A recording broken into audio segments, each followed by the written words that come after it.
Hi, my name is Tan Teng Bu. I founded Capital Dynamics in 1988. I'm the Managing Director and the Chief Investment Officer for the group. As a fund manager, investment advisor, I've been doing this since 35 years ago.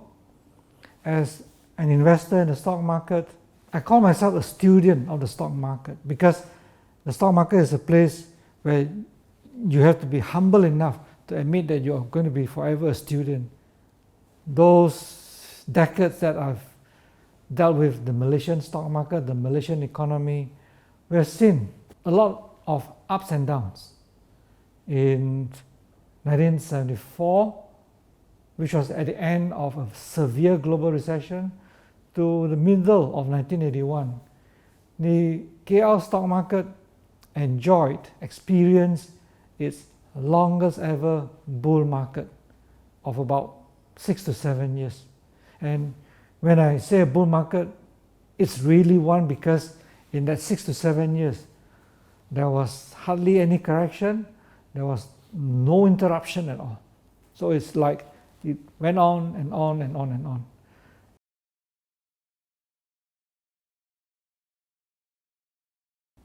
Now from there on, from 1981, I think you could say that if you look at it from the Malaysian stock market point of view, we have somehow reached a peak because the pattern, the experience after that has been short spurts of bull market, short spurts of bullishness, 1 year, 2 years, and then after that, bear market pessimism comes in. So the experience from middle of 1981 up to now has been a stop, start. And if you look at what has happened in the last 15 odd years, the Malaysian stock market has been relatively weak.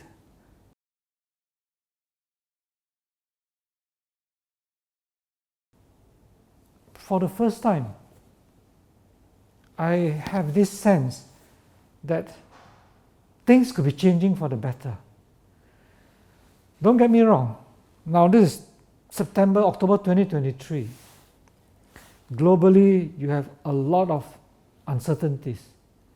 You have the very fierce US inflation where interest rates in US have to rise higher for longer.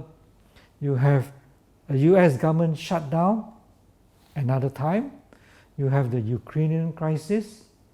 You have many countries in Europe already in recession. You have US-China tension that doesn't seem to end anytime soon. You have recovery in China, which seems to disappoint many global investors. Locally, we have just enjoyed, we meaning Malaysia has just enjoyed some months of political stability since 2020, when the 7th Prime Minister resigned abruptly and we had 3-4 years of political turbulence. So this last 7-8 months, we have a window of opportunity where the government,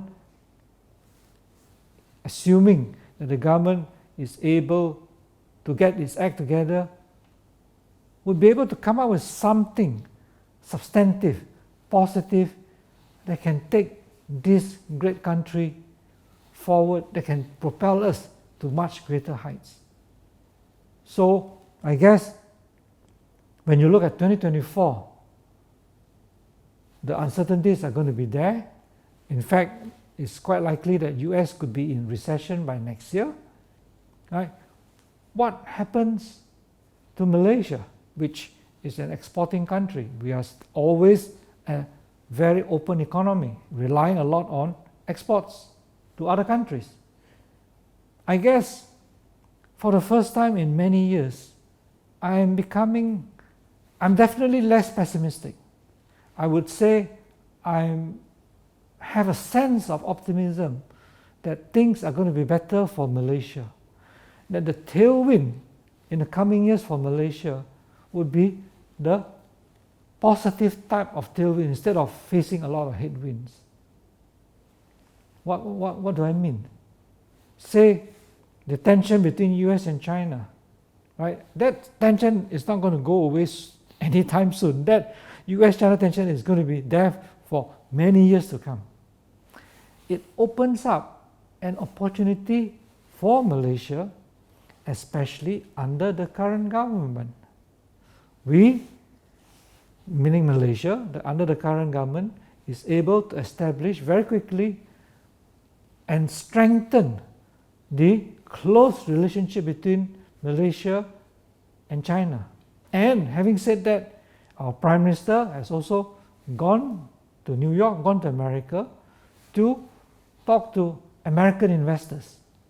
So you find that Malaysia, being a neutral country, a country where English is widely spoken, Chinese is widely spoken, and so on and so forth, would be in an excellent position to appeal to investors from US, from China, from Europe, where they may be looking for a source, a base, whether it's manufacturing or services or logistics, that would not be disrupted by geopolitical tension.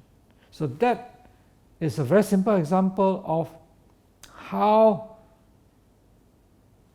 the global headwind could become strong tailwind for Malaysia. But it's not just the only sign of positive change that I see in Malaysia. There's still a number of them which I will be able to share in much greater detail with you if you come to our Investor Day, our 2023 Investor Day on Sunday, 5th of November. It will be held at the KL Convention Center starting from 9 o'clock until later part of the day.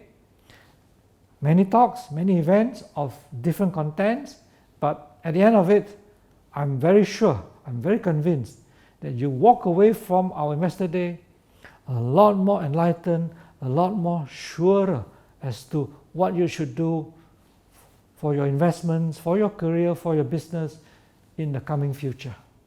So do not forget, 5th November, Sunday, KLCC.